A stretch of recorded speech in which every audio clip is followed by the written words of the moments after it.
Don't get comics. Always comics, all the time. Hello and welcome to our third episode. Three strikes and we're out. 3 is company. Okay, that'll work too. My name is Jordan Lowe. And I'm KJ. And we totally have a name for our podcast. It's not like we haven't said the name No. on purpose. We just haven't mentioned it yet in any of the 3 episodes. That's okay.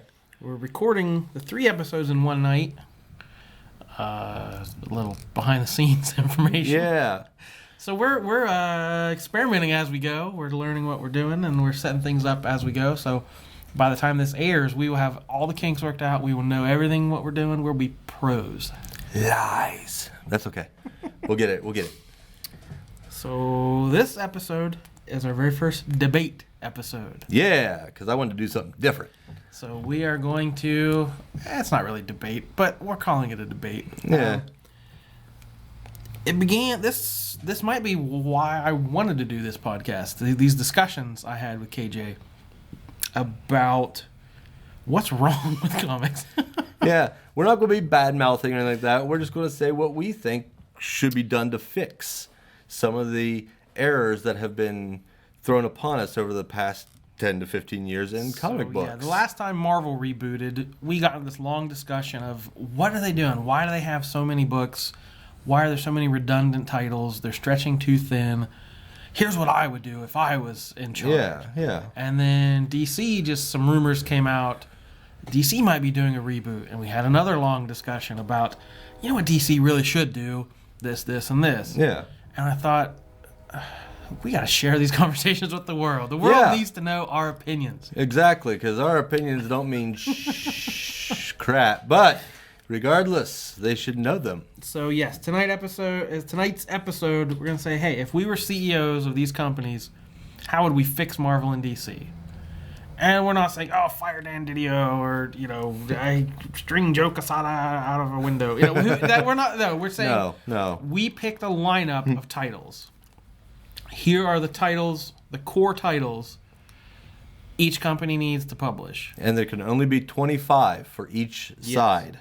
So, and we also decided to include the Vertigo and the Max titles, even though Max doesn't really exist anymore, though it should. So our point was, okay, we're not just going to pick our 25 favorites. Like, we're going to try to keep it diverse, and there's mature books, there's all ages, there's different genres, there's different characters. So we're going to try to keep it as broad as we can, but as simple as we can. Yep. Because I've been a retailer for a long time, and since day one, I've kept my orders every month. I have a piece of paper, and DC's on one side, Marvel's on the other. And titles change, titles get canceled, titles start, they get rebooted, but it's always been that one piece of paper. Yeah. All of a sudden, they don't fit on one piece of paper anymore. Yeah. They've squeezed over into the next page. They're publishing too many books. Oh, yeah. And then some. I don't think that's a controversial thing to say. No. I mean, okay, we love all these cool solo titles and all these miniseries, but there's just too much out there. Am I wrong? Yeah, no. I mean, don't get me wrong. When I was younger, and this is going to date me again, but when they did a crossover, it wasn't a big, massive, we got 20 miniseries and one primary miniseries, and then you had to buy all the titles to get all the parts. I think the first time I ever actually had something like that even remotely happen was Secret Wars 2. And even then, you didn't need all the... You could ignore what you weren't interested in. Yeah, you could just get your main maxi series and the occasional X-Men if you were buying that or whatever. But you didn't need to buy everything. And nowadays, it just seems like everything's connected, and it's just too much. I mean, Secret Wars, how many damn crossovers how many miniseries did they do? All of them. All of them, yeah. Well, and that's it. You didn't need all of them, which is a good thing. But at the same time, it filled in blanks left and right. Yeah. And it was just too much. I mean, don't get me wrong, Inferno is still to this day one of my all-time favorite crossovers. And it crossed over between 3 titles, and that's it. Yeah. And the fact that they brought it back for a 5-issue run, I was excited about because I wanted to see my Inferno again, and it was good. Whatever. It didn't have the same punch. But see, that's part of the problem. You're an Inferno fan. There's not a lot of Inferno fans. No, there is not. And that's what these comics do. There's this theory called the long tail theory, which if you're looking at a bell curve, when the most popular thing's in the middle, it's of the average thing. That's where the most popular thing is, and the further along you go, there's fewer and fewer people who like it. Yeah. So if you're publishing 10 books, they're all closer to the middle of the curve. Yeah. And you sell a lot more. If you're publishing 100 books, you might sell the same number of titles, but maybe only 2 or 3 people are buying each one. Yeah, yeah. So that seems to be what these and I think a lot of it is on purpose, is to squeeze out other companies. Yeah. Because there's only so much physical space on a comic rack you can fit this stuff. So these companies know, hey, if I publish 18 different X-Men books, these stores are going to carry them because it's X-Men. What are you going to do? Yeah.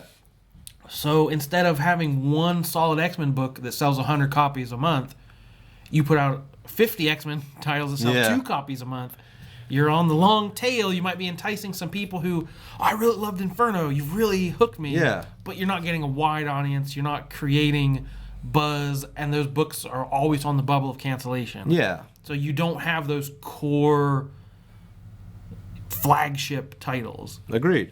So yeah, I think maybe what started this whole thing, I was reading a back issue from the early 80s, and it had this, cut out this subscription card, mail in for your subscription. Yeah. And there were like 18 books on it. Yeah. And it was Hulk, Thor, Spider-Man, X-Men. And it was like, these are the core books. Yeah. If there was a subscription, it would take 4 pages today to pick your subscription. Yeah. And by the time you mailed it in, they'd be canceled and replaced and rebooted with something else. So, yeah, agreed. So yeah, we, in our infinite wisdom, are going to fix both Marvel and DC. Yes. Not that we hate either. We love them very much. Yes. But we're going to say, hey, here's how you pare things down to the core. Here is the most important elements you need to be focusing on. Yeah. So you start with DC. They were the first ones. They've got seniority. So we'll kick off on DC. Okay. You want me to kick it off? Or you want to kick it off? Hey, go crazy.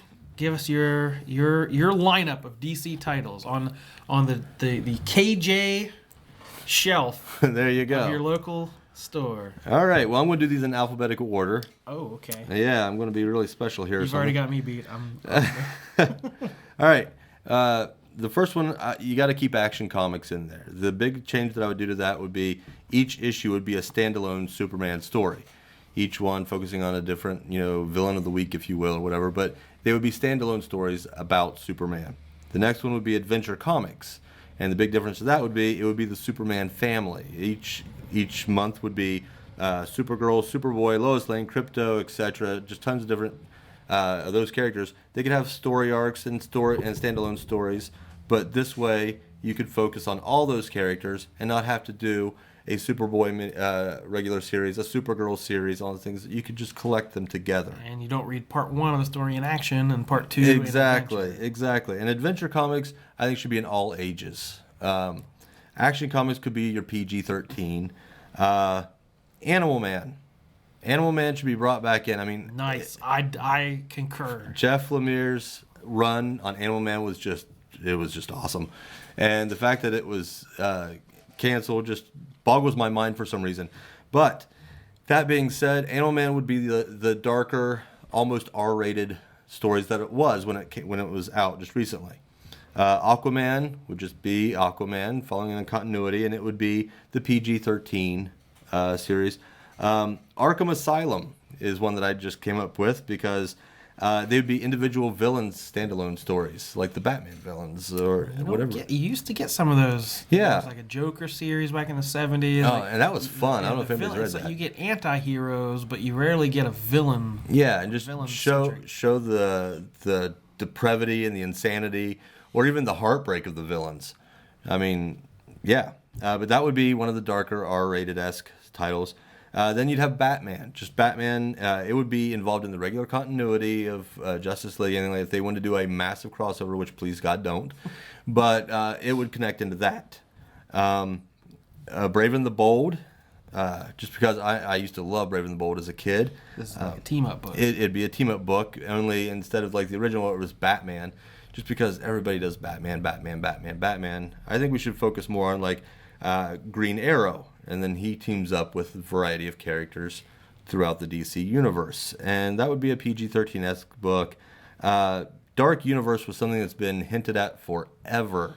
You put that on your pull list like 2 years ago. Yeah. It's never happened. It's basically Justice League Dark. I personally love that. I think the team should be like the Justice League Dark. You have Constantine, Zatanna, Deadman, Phantom Stranger, Madame Xanadu, Black Orchid, Nightmare Nurse, Frankenstein, Swamp Thing, just all of those dark characters. And it would be in continuity like the Justice League Dark was. But, and it would stay with that really like dark edge, like almost R rating and stuff like that, just because you need that occult feel in the DC universe. It feels like to me that that's my favorite stories in DC. Next one would be Detective Comics, and it would be just like Action Comics, where it would be Batman standalone stories, and they would be PG-13. The Flash would be my next one, and it would be in continuity, all ages, and just anything that would happen in Justice League or any of the other titles that would actually affect what's going on in the Flash as well. Gotham Knights would be like my adventure comics, where it was all the Superman family. This would be the Bat family. That way you wouldn't have to have a Nightwing story or a series, a Batgirl, Red Robin, Robin son of Batman, Batwing, Batwoman, all those characters. Condense it down to just this one series. And I think that would work out really well as well. Green Arrow would be the next one. It would be in continuity. Same as like Batman and everything like that. But Green Arrow would be a PG-13, I think. It has to be a little bit darker than some of the other ones. It just makes sense. Green Lantern.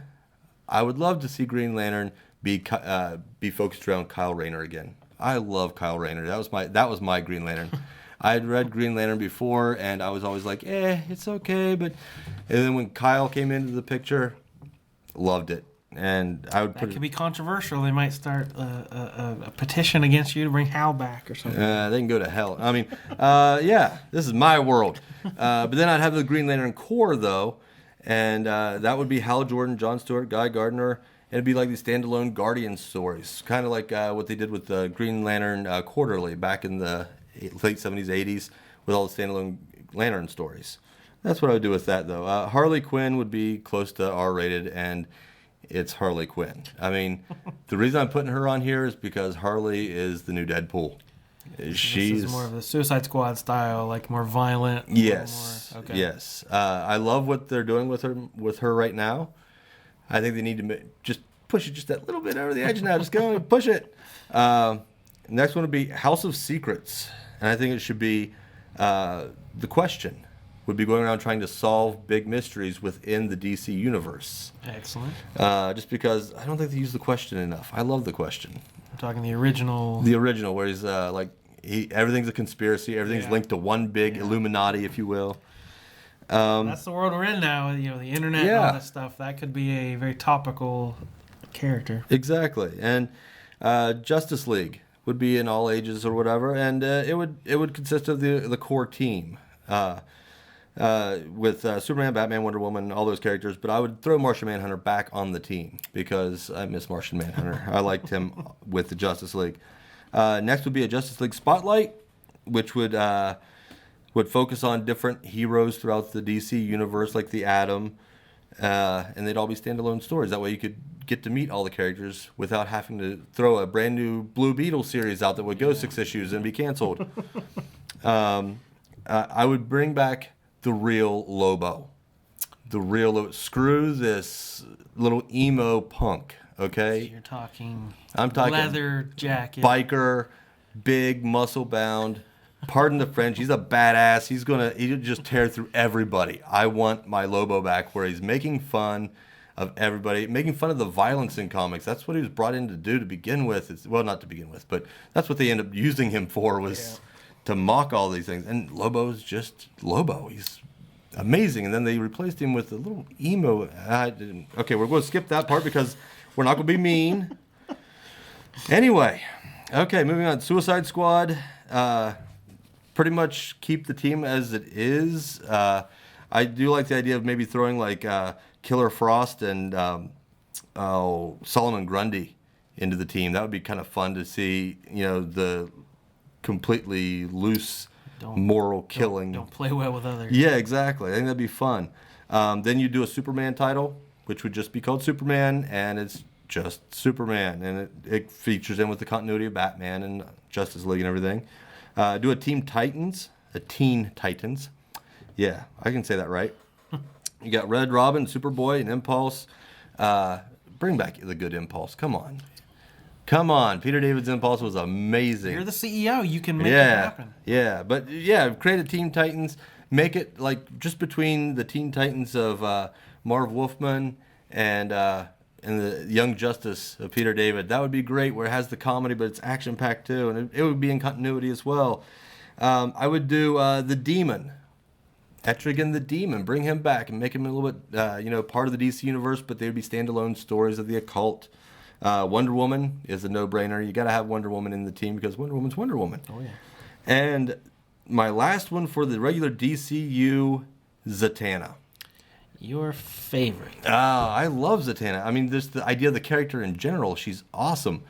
And the fact that every time she seems to get any kind of headway, she got like a mini-series at one point that got canceled.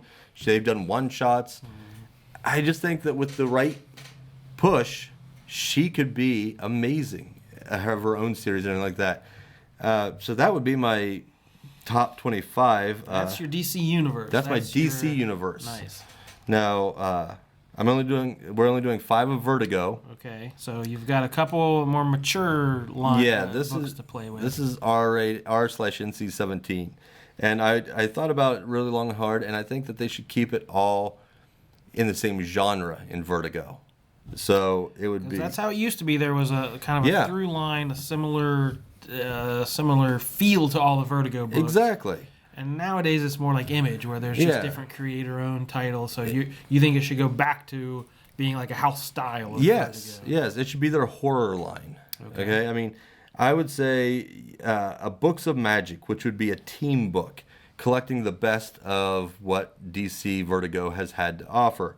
I was thinking something like Dr. Occult and Tim Hunter from the Books of Magic series.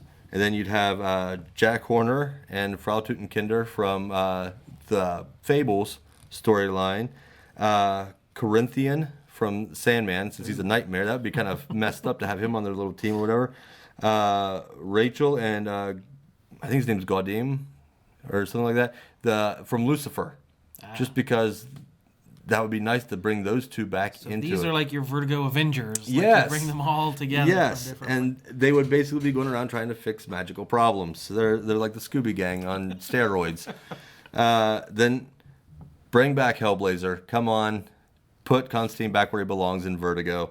Team him up with Chaz and even Zatanna. Have Zatanna and Constantine be the only two characters that actually cross into the regular DCU from time to time. Keep them separate enough that you can do your own stories that don't involve the DC universe, but at the same time, allow them to be part of it. House of Mystery, which would be just standalone horror stories from when I was a kid. House of Mystery was one of my favorite books because I Vampire, and they had, there's a werewolf at a wedding. It was just crazy stuff, and it was just really fun horror. Then there's the Lucifer series. You got to keep Lucifer going. Keep it with Mazikeen and Lucifer. Bring Elaine back in. That was some of my favorites right there. Starring in a TV series right now. Yeah.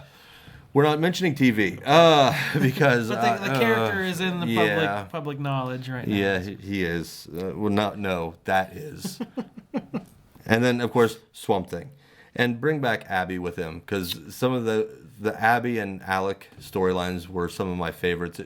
The true love and everything. You big old softy. I am a softy. I mean, I'm a romantic at heart, and I don't even believe in love. So, but anyway, that would be my setup. That was a long explanation. I apologize. I will go faster for Marvel. This is going to be a supersized episode. I think, awesome blossom. All right, we're going to rock this out. All right. So yeah, that's KJ, the CEO of DC Comics. Yeah. So send him your angry tweets and tell him how he screwed everything up. So yeah, I'm not too far apart from you in my thinking as far as what these companies need. And we talked about diversity, which to a lot of long-term fans, that's become kind of a bad word. Like, oh, you're changing races, you're changing genders. But diversity means, to me, more than just race.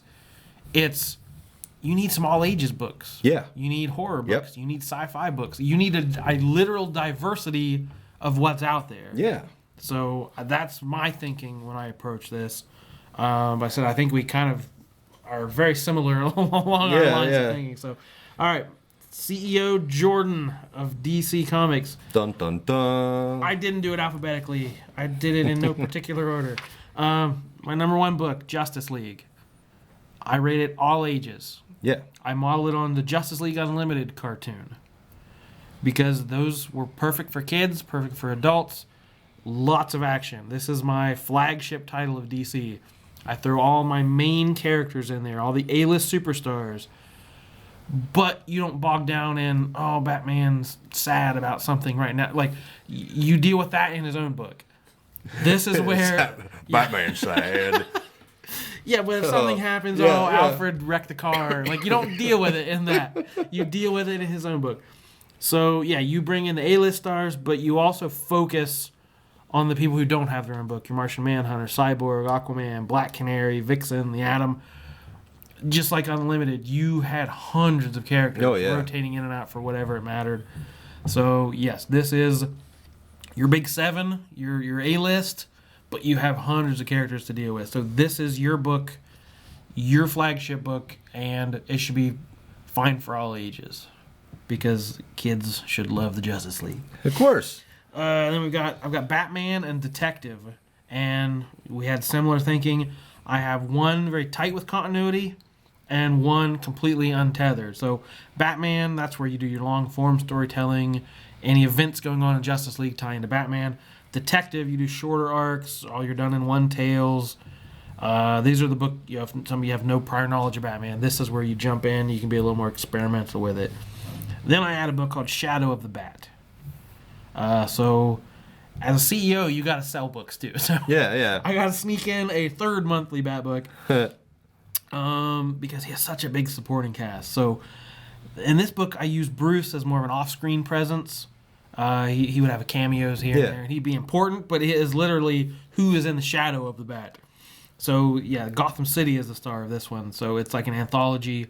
You can do stories about cops on the force and the GCPD.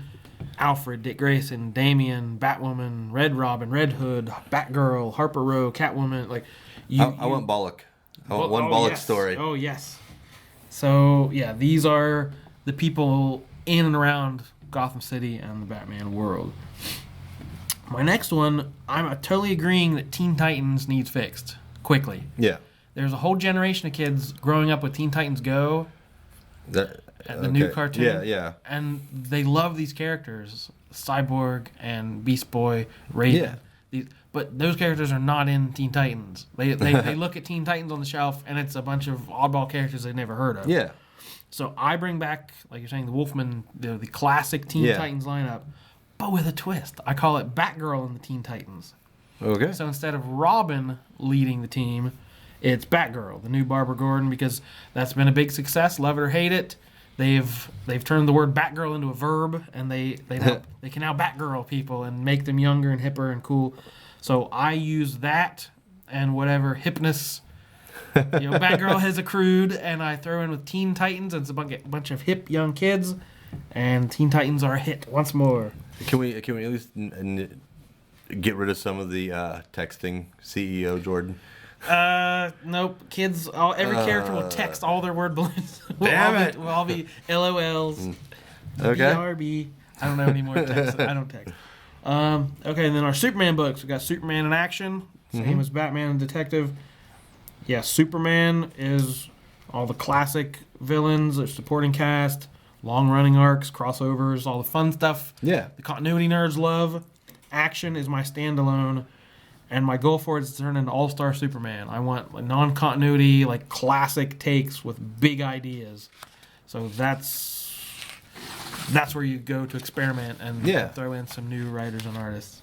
Then we throw in Supergirl because she has a huge hit show and there's no book right now on the shelf. And that's crazy. That is inexcusable to me. Yeah. As a CEO who wants to make a lot of money and turn a lot of new fans onto comics. Yeah. There's no Supergirl comic right now. That is weird. DC. I am now shaking my head scornfully at you, DC. How So very I make this all ages, just like the show is. Fast-paced, female-friendly. Get that girl power spirit that makes people really love the show.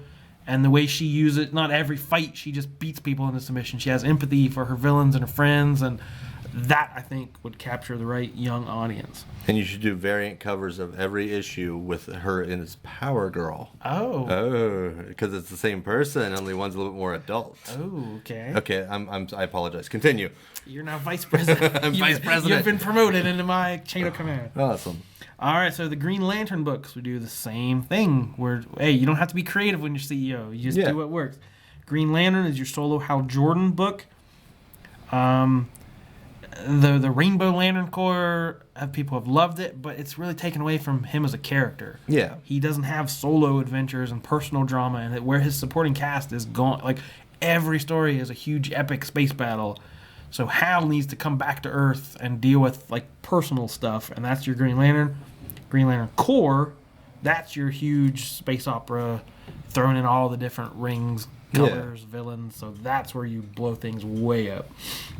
Then we do Wonder Woman, and to me, I said fixing Wonder Woman should be the #1 priority. She's going to be in this new movie. She's in the Batman vs Superman. Yep. She has her own movie coming out. She is part of the Trinity. She is one of the top 3 characters in comics in all history. Yeah. And they can't sell books. They can't keep a team on the book that actually sells them, especially compared to Batman sales and Superman sales. It just doesn't work. I don't know what the solution is. I don't know how to fix it, but I'm not the writer. I'm the CEO. So I put someone on the job who is passionate about it and let them do something new, something innovative. Say Grant Morrison's coming out with Earth 1. If that's a take people like, run with that, or if there's something different, but you have to fix Wonder Woman. I will go with put Warren Ellis on it, because I believe Warren Ellis should write everything, because Warren Ellis is godlike and everything. But Warren Ellis should write it. Frank Cho does the art. It would be awesome. Excellent. That's pretty good. Okay. You're my idea man, too. Yeah. Flash. The people love the show, so keep that same feeling. Fast-paced, colorful. But do the things you can't do on a TV budget. Get those big stories. Things that you can only do on a comic page. And then I'm going with Suicide Squad. Of course, they have a big budget movie coming out. They're going to be household names. They should follow the path of Guardians of the Galaxy. Yeah. Because those were D-list anti-heroes, and now they're household names. So Suicide Squad, there's no reason they can't follow the same path. But I keep it really gritty and weird and as unpredictable as you can. But I would throw in actual stakes, like watching The Walking Dead. You don't know who's going to die this week. Yeah. It is the Suicide Squad. I would kill characters left and right. No one is safe on this book. Oh my God! Piss everybody off. First issue, Exactly. Harley Quinn gets beheaded. You're like, what? Okay, now you're fired. I knew it. Damn. That leads right into the next book, Harley Quinn. I said 1 million cosplayers can't be wrong. Just give them more of what they love. But when she's not in the Suicide Squad, you can do her solo stories, more humorous, more solo stuff. Then I'm throwing in a Plastic Man book. Really? Because I can. Oh, that's all excellent. ages Plastic Man, because I want some lighthearted humor, because there should be fun in comic books too. Yeah. So Plastic Man can be his crazy self, but kind of like the Brave and the Bold cartoon, where it didn't take itself very seriously. Yeah. But you can have rotating guest stars. In some books, Superman's not going to be silly. No, the first issue crossover with Plastic Man and Elongated Man. Have people keep getting them mixed up. Beauty. Okay, continue. I'm sorry. So this is where your stoic, serious characters can let their hair down and have a silly story once in a while. It's not really in continuity, but it's fun. Kids like humor. Everyone So likes we've been Plastic told. Man. Along those lines, Shazam. Yeah. Back in the day, this book outsold Superman. This was the best-selling comic for a while in the 40s. There's a concept buried in there that kids love. I thought you meant recently. I was like, really? When? But, okay. No, back in the 40s, DC had to sue to get to knock Shazam down a peg. Yeah. Because it wouldn't take over Superman's spot on the top of the charts.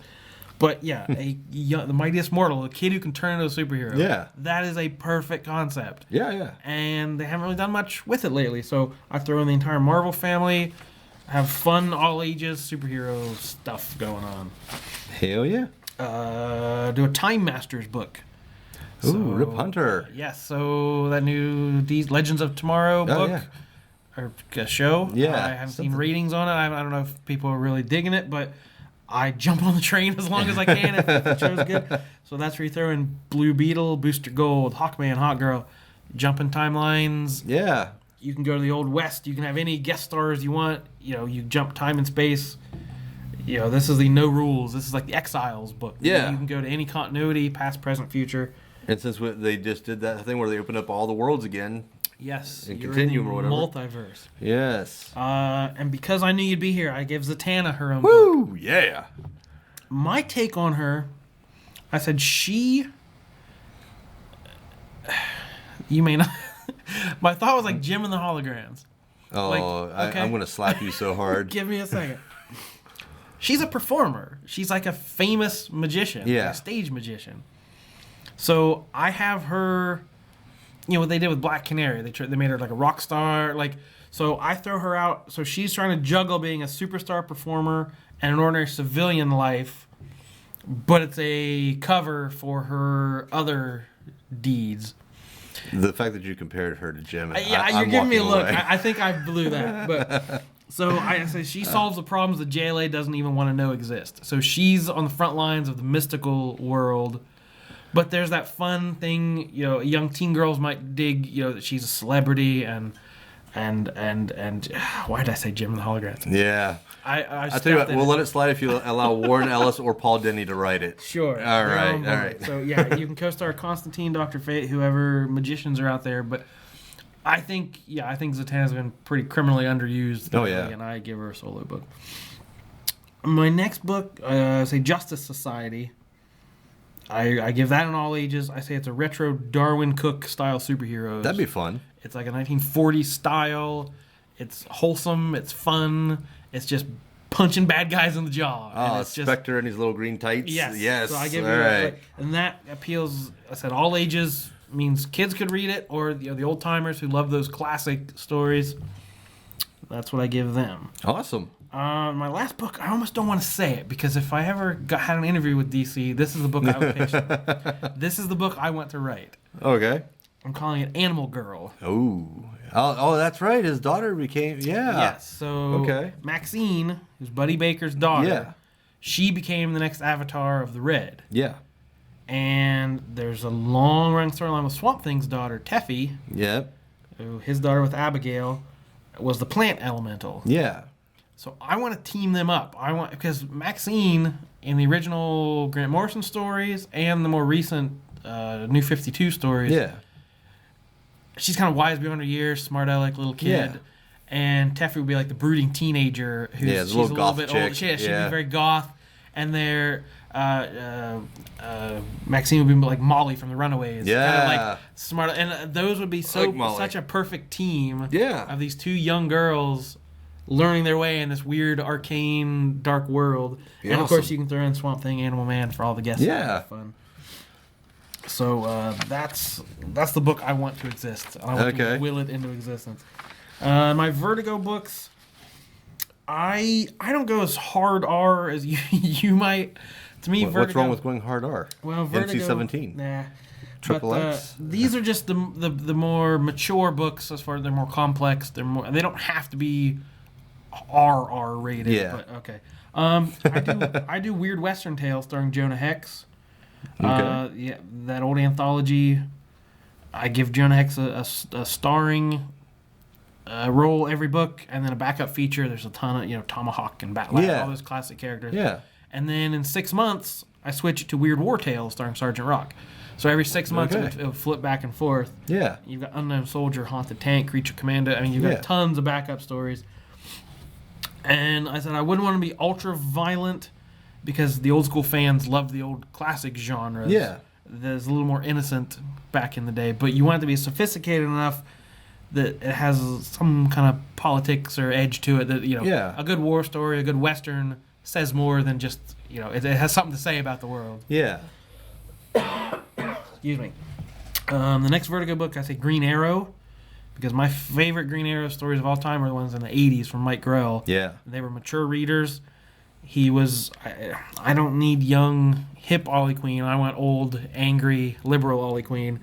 And that book back in the day dealt with pollution, drugs, gun running, gangs, prostitution. It dealt with every social ill of the world, and Ollie thought he could fix the world. So I bring that back. I make it topical. And I said he would mentor Renee Montoya as the Question. Really? Because that, along the same lines you were saying, like the politics and the getting into those conspiracies and things. So I would throw her into there, and I'd also bring back Connor Hawke. Oh, I like Connor. As the young, idealistic hero. So you do that hard traveling heroes kind of thing. It's angry old Ollie and optimistic young Connor. Yeah. I bring them back. I do an iZombie book because that's a hit show, and the comic only lasted like 12 issues. You are such a sellout. Yeah, you gotta sell books. You gotta move them.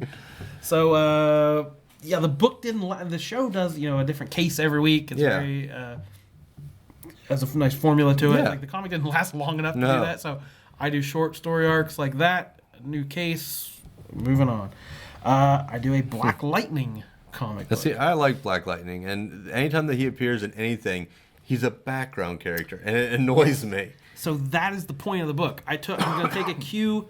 If you remember when the New 52 launched Aquaman, they had people making fun of him, and he had to deal with he was always a D-list character. Yeah. So I want to take that whole take with Black Lightning. It's a guy who's been a hero for years and years, but he's always in the background. He's marginalized. Throw a little bit of race into that. You have to deal with these racial issues in a very white superhero world. So you can deal with a lot of things about representation, privilege. Like you can deal with some very serious story matter with a character who's always been kind of a joke. Yeah. And I would throw in like some of the milestone characters or some of those other Static minority Shock characters. And Holocaust and stuff. Yeah. So to show how do they deal with young characters, older characters have been around longer. I think you could say a lot with that book. Yeah. And my last one is Hellblazers. With an S on it. Oh, no. What are you doing? What are you doing? Gem and the Holograms. Oh, God. No, I bring John Constantine back, but I have a rotating cast of all the horror and supernatural characters. I throw the Demon, Phantom Stranger, Swamp Thing, Spectre, Deadman. It's John in the center of the universe of all the bad stuff happening. He's always in the middle of it. So it's him. It's a Hellblazer team-up. Yeah, so it's basically a Hellblazer team-up. I like this. So those are my Vertigo books. That's awesome. Can I write one of the Hellblazers so I can have he and Zatanna spend a weekend in Vegas? You are hired. Yeah. All right. All right. That was cool. I like that one. Thank you. Okay. Wow. That was fun, and it took a lot longer than I thought it would. Lot. We got a lot to say. Yeah. Who thought being the boss would make us so verbose? So yeah, we are way over our time. So what we're gonna do? To be continued, true believer. We're gonna talk about Marvel on the next episode. So stay tuned. We're gonna do the same thing, and we're gonna fix Marvel. It's a long time in the coming. Cheers. All right, tune in next time, guys. Goodbye.